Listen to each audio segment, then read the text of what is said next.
تاریخ اسلام کے وہ عظیم اور نامور صحابی جنہیں دنیا کا سب سے امیر ترین انسان ہونے کا اعزاز حاصل ہوا، ایک ایسی ہستی جن کی دولت کا تخمینہ اگر آج کے دور میں لگایا جائے تو وہ اربوں ڈالرز بنتی ہے، جن کا کاروباری سلطنت کا دائرہ اتنا وسیع تھا کہ مسلمانوں کی عظیم الشان خلافت بھی بوقت ضرورت ان سے قرض لیا کرتی تھی۔ اس عظیم صحابی کا نام کسی تعارف کا محتاج نہیں، ہم سب انہیں حضرت عبد الرحمن بن عوف رضی اللہ عنہ کے نام سے جانتے ہیں۔ تو واقعہ کچھ یوں ہے کہ خلیفہ سوم حضرت عثمان غنی رضی اللہ عنہ کے دور خلافت میں جب مسلمانوں کی ریاست دنیا کی سب سے بڑی سپر پاور بن چکی تھی اور امیر المومنین دنیا کے طاقتور ترین حکمران تھے، اچانک ایک روز حضرت عثمان بیمار پڑ گئے۔ بیماری نے جب شدت اختیار کی تو انہوں نے ایک تاریخی اعلان کیا کہ اگر میں اس بیماری میں اللہ کو پیارا ہو جاؤں تو میرے بعد مسلمانوں کے اگلے خلیفہ عبد الرحمن بن عوف ہوں گے۔ یہ خبر سنتے ہی لوگ دیوانہ وار حضرت عبد الرحمن رضی اللہ عنہ کی جانب دوڑے اور انہیں نوید سنائی کہ آپ اسلام کے اگلے خلیفہ منتخب ہوئے ہیں۔ لیکن اقتدار کی اس پیشکش پر حضرت عبد الرحمن بن عوف کا رد عمل حیران کن تھا۔ انہوں نے آسمان کی طرف ہاتھ اٹھائے اور لرزتی آواز میں دعا کی، اے اللہ، اگر ایسا ہے تو مجھے عثمان سے پہلے ہی موت دے دے، اور رب کائنات نے اپنے محبوب بندے کی دعا قبول کر لی۔ اس کے کچھ ہی عرصے بعد حضرت عبد الرحمن بن عوف اس دار فانی سے کوچ کر گئے۔ جب ان کی وفات کے بعد ان کی میراث کی تقسیم کا وقت آیا تو وہ ایک بہت ہی منفرد اور تاریخی منظر تھا۔ روایات میں آتا ہے کہ ان کے پاس سونا اس قدر وافر مقدار میں تھا کہ اسے توڑنے اور تقسیم کرنے کے لیے کلہاڑیاں منگوانی پڑی۔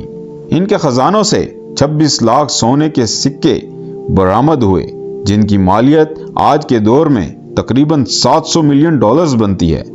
اس کے علاوہ ان کی جائیداد میں 100 اعلیٰ نسل کے گھوڑے، 2000 اونٹ اور 3000 بکریاں شامل تھیں، جبکہ پوری خلافت میں جا بجا ان کی زرعی زمینیں پھیلی ہوئی تھیں۔ آج دنیا میں حضرت عبد الرحمن بن عوف کی نیٹ ورتھ کے بارے میں بہت سی آراء پائی جاتی ہیں۔ کچھ ماہرین کے مطابق ان کی دولت آج کے 60 بلین ڈالرز کے برابر تھی، کچھ 600 بلین کہتے ہیں، اور کچھ کا ماننا ہے کہ وہ 1 ٹریلین ڈالر سے بھی زیادہ کے مالک تھے۔ لیکن ان کی دولت کا حقیقی اندازہ لگانے کے لیے ایک تاریخی موازنہ کافی ہے۔ حضرت عبد الرحمن بن عوف سے تقریباً 500 سال قبل دنیا کا سب سے امیر ترین شخص رومن امپائر کا مارکس کریسس تھا، جس کے پاس روم میں سب سے زیادہ زمینیں اور 500 ذاتی غلام تھے۔ اگر آج وہ زندہ ہوتا تو اس کی دولت 20 بلین ڈالرز ہوتی۔ لیکن یاد رہے کہ رومن امپائر مسلمانوں کی اس عظیم خلافت کے سامنے ایک معمولی ریاست تھی، اور مسلمانوں کی اس عظیم سلطنت کے سب سے امیر آدمی عبد الرحمن بن عوف تھے۔ بس اگر ان سے 500 سال پہلے کے امیر ترین شخص کے پاس 20 بلین تھے تو یقیناً عبد الرحمن بن عوف کی دولت اس سے کہیں زیادہ تھی۔ آج کے دور میں دنیا کے امیر ترین مسلمان سعودی شہزادے ولید بن طلال ہیں، جن کے پاس 16 بلین ڈالرز ہیں۔ یعنی اگر آج حضرت عبد الرحمن بن عوف زندہ ہوتے تو بلا شبہ وہ آج بھی دنیا کے امیر ترین مسلمان ہوتے۔ اب سوال یہ پیدا ہوتا ہے کہ آخر ان کے پاس اتنی بے پناہ دولت آئی کہاں سے؟ حضرت عبد الرحمن بن عوف کا تعلق مکہ کے معزز قبیلہ قریش کی شاخ بنو زہرہ سے تھا۔ یہ وہی خوش نصیب قبیلہ ہے جس سے رسول اللہ صلی اللہ علیہ وسلم کی والدہ ماجدہ حضرت آمنہ کا تعلق تھا۔ اسی قرابت داری کی وجہ سے کہا جاتا ہے کہ جب سرکار دو عالم صلی اللہ علیہ وسلم کی ولادت ہوئی تو سب سے پہلے انہیں حضرت عبد الرحمن بن عوف کی والدہ نے ہی اپنی گود میں اٹھانے کی سعادت حاصل کی۔ آپ رسول اللہ صلی اللہ علیہ وسلم سے عمر میں تقریباً 10 سال چھوٹے تھے۔ ان کے والد مکہ کے رؤسا اور امیر ترین لوگوں میں شمار ہوتے تھے، جن کا لیدر اور پرفیومز کا کاروبار پورے عرب میں پھیلا ہوا تھا۔ وہ قریش کے تجارتی قافلوں کے ساتھ سردیوں میں یمن اور گرمیوں میں شام کا سفر کرتے تھے، جس کا ذکر قرآن پاک کی سورہ قریش میں بھی موجود ہے۔ لیکن زندگی ہمیشہ ایک جیسی نہیں رہتی۔ ایک بار جب ان کے والد اپنے دوستوں کے ساتھ سفر پر تھے تو عرب کے ایک بدنام زمانہ قبیلے نے ان پر حملہ کر دیا اور انہیں ان کے دوست سمیت قتل کر ڈالا۔ یہ وہی دوست تھے جو حضرت خالد بن ولید کے چچا تھے۔ والد کے سائے سے محروم ہونے کے بعد بھری جوانی میں حضرت عبد الرحمن بن عوف اپنے قبیلے کے سردار بنے اور مکہ میں اپنے والد کا وسیع کاروبار سنبھال لیا۔ وہ بھی اپنے والد کے نقش قدم پر چلتے ہوئے تجارت کی غرض سے بار بار یمن اور شام کے اسفار کرنے لگے۔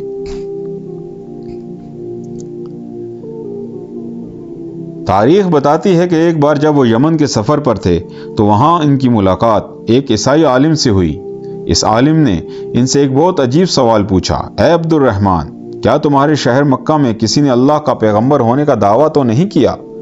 عبد الرحمن نے نفی میں سر ہلایا۔ وہ واپس مکہ آ گئے۔ اگلے سال جب وہ دوبارہ یمن گئے تو اسی عالم نے پھر وہی سوال دہرایا اور عبد الرحمن نے پھر انکار کیا۔ تیسرے سال جب سردیوں میں دوبارہ ملاقات ہوئی تو عالم نے پھر وہی سوال کیا۔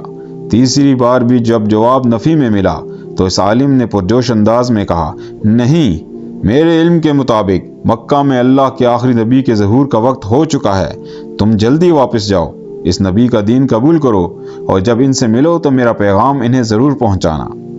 اس پیش گوئی نے حضرت عبد الرحمن کے دل میں ہلچل مچا دی۔ وہ حیران تھے، لیکن اس عالم کی بات 100% سچ تھی، کیونکہ انہی دنوں مکہ کے غار حرا میں اللہ نے اپنے آخری نبی کا انتخاب فرما لیا تھا۔ عبد الرحمن بن عوف سیدھے مکہ پہنچے اور یہ سارا ماجرا اپنے جگری دوست حضرت ابو بکر صدیق رضی اللہ عنہ کو سنایا۔ یہ سنتے ہی حضرت ابو بکر انہیں لے کر بارگاہ رسالت صلی اللہ علیہ وسلم میں حاضر ہوئے۔ جیسے ہی نبی کریم صلی اللہ علیہ وسلم کی نظر مبارک عبد الرحمن پر پڑی، آپ نے فرمایا، اے عبد الرحمن، مجھے تمہارے چہرے پر نور نظر آ رہا ہے اور جس شخص کا پیغام تم میرے لیے لائے ہو وہ مجھے سنا دو۔ یہ سنتے ہی عبد الرحمن بن عوف ہکا بکا رہ گئے اور انہیں یقین ہو گیا کہ یہی اللہ کے سچے رسول ہیں۔ یوں مکہ کے امیر ترین نوجوانوں میں سے ایک عبد الرحمن بن عوف نے اسلام کے دامن میں پناہ لی۔ اسلام قبول کرنے سے پہلے وہ ایک کامیاب بزنس مین تھے، لیکن کلمہ حق پڑھنے کے بعد ان کی دنیا بدل گئی۔ مکہ کے سردار رسول اللہ صلی اللہ علیہ وسلم اور ان کے ساتھیوں کے دشمن بن گئے اور ظلم کے پہاڑ توڑنے لگے۔ حالات اس قدر بگڑ گئے کہ نبی کریم صلی اللہ علیہ وسلم نے صحابہ کو حکم دیا کہ وہ مکہ چھوڑ کر حبشہ یعنی ایتھوپیا کی طرف ہجرت کر جائیں، جہاں کا بادشاہ نجاشی ایک نیک انسان تھا۔ حضرت عبد الرحمن بن عوف بھی سب کچھ چھوڑ چھاڑ کر حبشہ چلے گئے اور وہاں صفر سے اپنا کاروبار دوبارہ شروع کیا۔ کچھ عرصے بعد جب وہ واپس مکہ آئے تو ان کا کاروبار دوبارہ جم چکا تھا، لیکن اب وقت تھا مدینہ کی طرف ہجرت کا۔ جب ان کے جانے کا وقت آیا تو مکہ کے تمام بڑے سردار ان کے راستے میں دیوار بن کر کھڑے ہو گئے اور کہنے لگے، اگر تم اپنی ساری دولت لے کر چلے گئے تو مکہ کی معیشت تباہ ہو جائے گی۔ یہ بات سچ تھی کہ ان کی دولت مکہ کی اکانومی کا ستون تھی۔ جب وہ نہ مانے تو کفار نے ایک کڑی شرط رکھی، اگر جانا چاہتے ہو تو جاؤ، لیکن اپنا سارا کاروبار اور ساری دولت یہیں چھوڑنی ہوگی۔ اب حضرت عبد الرحمن بن عوف کے سامنے دو راستے تھے، یا تو مکہ میں رہ کر ایک رئیس کی طرح پرتعیش زندگی گزاریں، یا پھر سب کچھ قربان کر کے رسول اللہ صلی اللہ علیہ وسلم کی محبت میں خالی ہاتھ مدینہ چلے جائیں اور غربت میں نئی زندگی شروع کریں۔ عشق رسول میں ڈوبے اس صحابی نے ایک لمحے کی بھی جھجک کے بغیر اپنی ساری دولت کو ٹھوکر مار دی اور خالی ہاتھ مدینہ کی راہ لی۔ مدینہ پہنچ کر جب رسول اللہ صلی اللہ علیہ وسلم نے مہاجرین اور انصار کے درمیان رشتہ مواخات بھائی چارہ قائم کیا تو آپ صلی اللہ علیہ وآلہ وسلم ہر مہاجر کا سٹیٹس دیکھ کر اسی سٹیٹس کے انصاری کو اس کا بھائی بناتے تھے، یعنی کسان کا بھائی کسان اور تاجر کا بھائی تاجر۔ چونکہ حضرت عبد الرحمن بن عوف مکہ کے سب سے بڑے تاجر تھے، اس لیے حضور صلی اللہ علیہ وسلم نے انہیں مدینہ کے سب سے امیر ترین شخص حضرت سعد بن ربیع کا بھائی بنایا۔ حضرت سعد انہیں اپنے گھر لے گئے اور ایک ایسی پیشکش کی جس کی مثال تاریخ میں نہیں ملتی۔ انہوں نے کہا، اے عبد الرحمن، میں مدینہ کا سب سے امیر آدمی ہوں، میری خواہش ہے کہ میرا آدھا مال تم لے لو، لیکن قربان جائیں حضرت عبد الرحمن بن عوف کی خودداری پر۔ انہوں نے جواب دیا، نہیں بھائی، اللہ آپ کے مال میں برکت دے، میں آپ سے بس ایک ہی چیز چاہتا ہوں کہ آپ مجھے بازار کا رستہ دکھا دیں۔ حضرت سعد انہیں مدینہ کے سب سے بڑے بازار جو یہودیوں کا بازار تھا لے گئے۔ اس وقت مدینہ کی پوری معیشت پر یہودیوں کا قبضہ تھا اور ان کا لیڈر ابو رافع سب سے بڑا تاجر تھا۔ یہودیوں کی اجارہ داری اتنی مضبوط تھی کہ وہ تجارتی قافلوں کو شہر پہنچنے سے پہلے ہی راستے میں جا کر سستا مال خرید لیتے اور پھر شہر میں مہنگے داموں بیچتے۔ عربوں کو اس لوٹ مار کا علم تھا، لیکن چونکہ وہ یہودیوں کے قرض تلے دبے ہوئے تھے اس لیے کچھ بول نہیں سکتے تھے۔ حضرت عبد الرحمن بن عوف کے لیے یہ ایک بہت بڑا چیلنج تھا کہ یہودیوں کی اس مضبوط مارکیٹ میں اپنی جگہ بنائیں۔ پہلے دن وہ بازار میں گھومتے رہے، مارکیٹ کے ٹرینڈز کا گہرا مطالعہ کیا اور آخر کار انہیں سمجھ آیا کہ یہاں پیسہ کیسے کمانا ہے۔ مسئلہ یہ تھا کہ ان کی جیب میں 1 روپیہ بھی نہیں تھا۔ ان کی کاروباری ذہانت تو دیکھیے، وہ ایک مسلمان دکاندار کے پاس گئے اور اس سے ایک ڈیل کی، میں تم سے ادھار پر گھی، مکھن اور کھجوریں لوں گا، شام تک بیچ کر تمہاری اصل رقم لوٹا دوں گا اور منافع ہم آدھا آدھا تقسیم کریں گے، یعنی پروڈکٹ تمہاری، مارکیٹنگ میری۔ اسے آج کی زبان میں مضاربہ یا پروفٹ شیئرنگ کہتے ہیں۔ وہ سارا دن بازار میں یہ چیزیں بیچتے رہے، کچھ منافع کمایا، پارٹنر کا قرض اتارا اور اپنے حصے کی منافع سے کچھ کھانے پینے کا سامان خرید کر اپنے بھائی سعد بن ربیع کے گھر پہنچے۔ سعد یہ دیکھ کر دھنگ رہ گئے کہ جو شخص صبح خالی ہاتھ نکلا تھا شام کو گھر والوں کے لیے کھانا لے کر لوٹا ہے۔ اسی طرح وہ روزانہ بازار جاتے اور تھوڑا تھوڑا منافع جمع کرتے رہے۔ کچھ عرصے بعد ان کے ذہن میں ایک اور آئیڈیا آیا۔ انہوں نے سوچا کیوں نہ مکھن اور کھجور کو ملا کر عربوں کی پسندیدہ سویٹ ڈش ہیس بنا کر بیچی جائے۔ انہوں نے ایسا ہی کیا اور اس چھوٹی سی انوویشن سے ان کا منافع ڈبل ہو گیا۔ یوں صفر سے شروع کرنے والے اس عظیم تاجر نے مدینہ کی مارکیٹ میں اپنے قدم جمانا شروع کر دیے۔ جیسے جیسے حضرت عبد الرحمن بن عوف رضی اللہ عنہ کی دولت اور کاروبار میں برکت کا ظہور ہونے لگا، ایک روز وہ بارگاہ رسالت صلی اللہ علیہ وسلم میں حاضر ہوئے۔ نبی کریم صلی اللہ علیہ وسلم کی نگاہ بصیرت نے ان کے کپڑوں پر زرد رنگ، جو کہ خوشی یا جشن کی علامت ہوتا ہے، کہ کچھ نشانات دیکھے تو استفسار فرمایا۔ حضرت عبد الرحمن نے عرض کی، یا رسول اللہ، میں نے شادی کر لی ہے۔ یہ ایک تاریخی لمحہ تھا، کیونکہ مکہ سے لٹے پٹے آنے والے مہاجرین میں عبد الرحمن بن عوف وہ پہلے خوش نصیب تھے جنہوں نے مدینہ میں اپنا گھر بسایا تھا۔ حضرت عثمان غنی رضی اللہ عنہ کے بعد صرف وہی تھے جو اپنے بل بوتے پر شادی کے اخراجات برداشت کرنے کے قابل ہو سکے تھے۔ شادی کے بعد ان کے رزق میں مزید وسعت آ گئی۔ اب انہوں نے اپنی تجارتی سلطنت کو پھیلاتے ہوئے دیگر اجناس کے ساتھ گھوڑوں کی تجارت بھی شروع کر دی۔ مدینہ کے لوگ جوک در جوک ان سے گھوڑے خریدنے آنے لگے۔ دوستو، یہاں ان کی کاروباری دور اندیشی دیکھیے۔ انہوں نے نوٹ کیا کہ جو شخص گھوڑا خریدتا ہے اسے لازمی طور پر زین، لگام اور دیگر ساز و سامان کی بھی ضرورت پڑتی ہے۔ چنانچہ انہوں نے یہ لوازمات بھی فروخت کرنا شروع کر دیے، جسے آج ہم کراس سیلنگ کہتے ہیں۔ اس کے بعد انہوں نے دوبارہ کپڑوں، چمڑے اور خوشبوؤں کا وہی کاروبار شروع کیا جو کبھی مکہ کے ظالموں نے ان سے چھین لیا تھا۔ رفتہ رفتہ ان کا کاروبار اتنا پھیل گیا کہ عبد الرحمن بن عوف کے عظیم الشان تجارتی قافلے مدینہ سے یمن اور شام کی وادیوں تک رواں دواں رہنے لگے۔ اب وہ وقت آ چکا تھا کہ مسلمانوں کا یہ عظیم بزنس مین مدینہ کی معیشت پر قابض یہودی تاجر ابو رافع کی اجارہ داری کو توڑے۔ ان دونوں کے طریقہ تجارت میں زمین آسمان کا فرق تھا۔ یہودی تاجروں کا شعار یہ تھا کہ وہ آپس میں سستی اور دوسروں کو مہنگی چیزیں بیچتے تھے، جبکہ عبد الرحمن بن عوف کے قافلوں میں بلا تفریق سب کے لیے ایک ہی منصفانہ ریٹ ہوتا تھا۔ یہودی اپنا مال بیچتے وقت جھوٹ بولتے اور خراب مال بھی دھوکے سے مہنگا بیچتے، جس سے خریدار ان کا اعتبار کھو چکے تھے۔ اس کے برعکس حضرت عبد الرحمن بن عوف گاہک کو سودا دینے سے پہلے خود بتا دیتے تھے کہ اس چیز میں فلاں نقص یا عیب ہے۔ Transparency at pack. اس ایمانداری نے ان لوگوں کے دل جیت لیے اور وہ آنکھیں بند کر کے ان پر بھروسہ کرنے لگے۔ ان کی کامیابی کا ایک اور راز یہ تھا کہ وہ اپنے کاروبار کے لیے کبھی کسی سے قرض نہیں لیتے تھے، بلکہ ہر کام اپنی جیب سے کرتے تھے، چاہے وہ چھوٹے پیمانے پر ہی کیوں نہ ہو، جسے آج کی کاروباری دنیا میں بوٹ سٹریپنگ کہا جاتا ہے۔ مزید برآں ان کے قافلوں میں گاہک کی ہر شکایت کو فوری طور پر حل کیا جاتا، بالکل اسی طرح جیسے آج ایمیزون یا والمارٹ جیسی کمپنیاں کسٹمر سروس کو ترجیح دیتی ہیں۔ انہی سنہری اصولوں کی بدولت عبد الرحمن بن عوف نے یہودیوں کو پچھاڑ دیا اور مدینہ کے سب سے امیر ترین آدمی بن گئے۔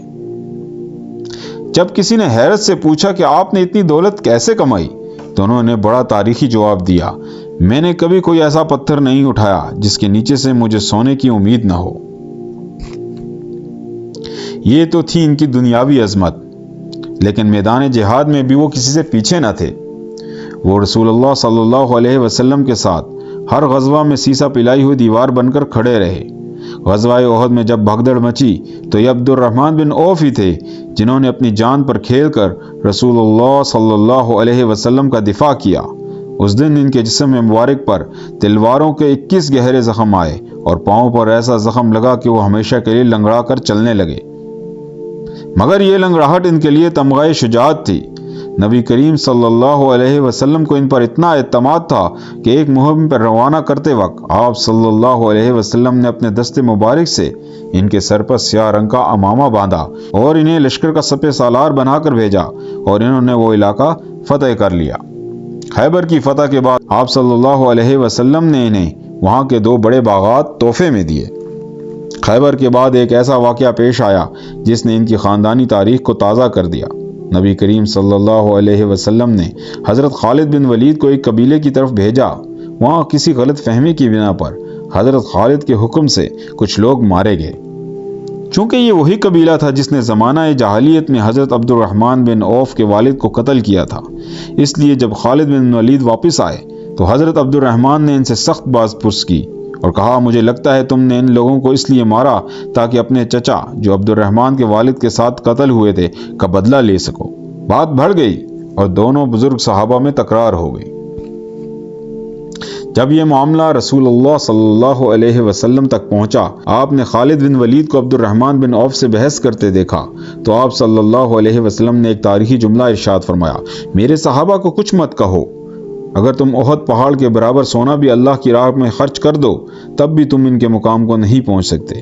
یہ اس بات کی دلیل تھی کہ اگرچہ دونوں صحابی ہیں مگر عبد الرحمن بن عوف ان السابقون الاولون میں سے ہیں جنہوں نے اسلام کی غربت کے دور میں ساتھ دیا تھا۔ حضرت عبد الرحمن بن عوف کی عزت و تکریم کا یہ عالم تھا کہ غزوہ تبوک کے موقع پر ایک بار فجر کی نماز کا وقت ہو گیا اور رسول اللہ صلی اللہ علیہ وسلم وضو کے لیے تشریف لے گئے۔ تاخیر ہوئی تو صحابہ نے حضرت عبد الرحمن بن عوف کو امامت کے لیے آگے کر دیا۔ ابھی ایک رکعت ہی ہوئی تھی کہ سرکار دو عالم صلی اللہ علیہ وسلم تشریف لے آئے۔ نماز توڑنے کے بجائے کائنات کے امام نے اپنے امتی عبد الرحمن بن عوف کے پیچھے نماز ادا کی۔ سلام پھیرنے کے بعد صحابہ خوفزدہ ہو گئے کہ شاید بے ادبی ہو گئی، مگر حضور صلی اللہ علیہ وسلم نے مسکرا کر فرمایا، تم نے بالکل ٹھیک کیا۔ یوں وہ واحد صحابی بنے جن کی ابتدا میں نبی کریم صلی اللہ علیہ وسلم نے نماز پڑھی۔ اسی غزوہ تبوک میں انہوں نے اپنی آدھی دولت، ڈھیروں سونا، اونٹ اور گھوڑے اللہ کی راہ میں لٹا دیے، جس میں صرف حضرت عثمان ہی ان سے آگے بڑھ سکے۔ انہی خدمات کے صلے میں دنیا میں ہی ان کو جنت کی خوشخبری سنا دی گئی۔ نبی کریم صلی اللہ علیہ وسلم نے اپنی وفات سے قبل اپنی ازواج مطہرات سے فرمایا تھا، میرے بعد جو بھی تمہارا خیال رکھے گا وہ سچا اور مخلص مسلمان ہوگا۔ اور تاریخ گواہ ہے کہ نبی کے پردہ فرمانے کے بعد تمام امہات المومنین کی کفالت اور خدمت کا بیڑا حضرت عبد الرحمن بن عوف نے اٹھایا۔ وہ خلفائے راشدین کے دور میں بھی مشیر خاص رہے، اور حضرت عمر نے اپنی شہادت سے قبل جن 6 اصحاب کو خلافت کے لیے نامزد کیا، ان میں عبد الرحمن بن عوف کا نام نمایاں تھا۔ اتنی بڑی سلطنت کی مشاورت اور بے پناہ دولت کے باوجود ان کی عاجزی کا یہ عالم تھا کہ مدینہ کا ایک بڑا حصہ ان کے کاروبار سے چلتا تھا، اور وہ مدینہ جہاں وہ خالی ہاتھ آئے تھے آج وہاں کے امیر ترین شخص تھے، مگر غرور ان کے پاس سے بھی نہ گزرا تھا۔ انہوں نے مساوات کی ایسی مثال قائم کی کہ اپنی سگی بہن کا نکاح حضرت بلال رضی اللہ عنہ سے کروایا جو کبھی مکہ میں غلام تھے۔ یہ تھی اس عظیم تاجر اور سچے عاشق رسول کی داستان، جن کی دولت بھی دین کی خدمت کے لیے تھی اور جان بھی۔